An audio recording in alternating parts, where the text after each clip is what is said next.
day traders.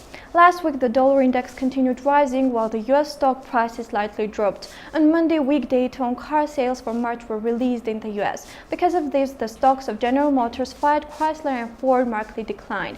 However, the overall decrease of the US stock indices was not so significant due to the positive ISM manufacturing index. In March, it slightly declined from its record high in 2.5 years.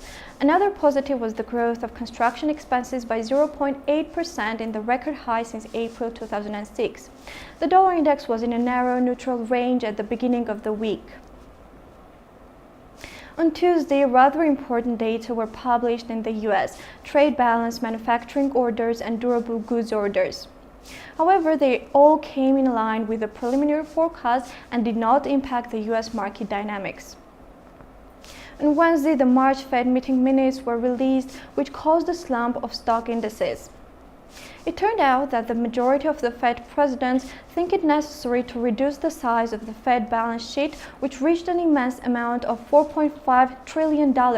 After this, the yield of the US government bonds began to grow, which had a negative impact on stock prices. On Thursday, no significant economic data came out in the US. The stock indices slightly rose in anticipation of the meeting of the US President Donald Trump and Chinese President Xi Jinping. Investors assumed that this would boost the cooperation between two countries. They also expected that the Chinese leader would make concessions in order to avoid trade war with the US. Due to this, the dollar index showed a marked increase. An additional positive for the dollar was the statement by the ECB chair Mario Draghi that he did not see any necessity to tighten the monetary policy.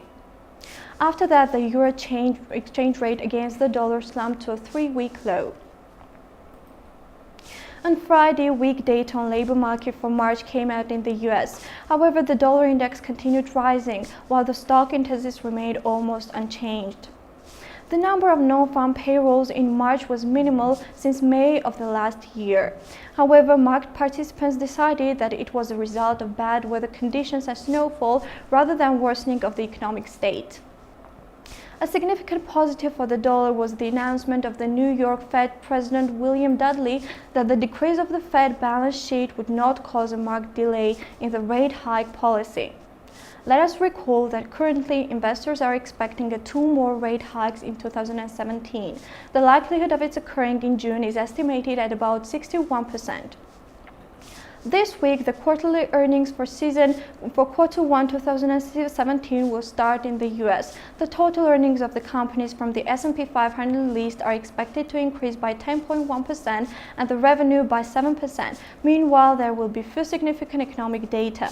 On Thursday, the Consumer Confidence Index for April, and on Friday, the inflation and retail sales for March will be released. Happy trading and see you next week.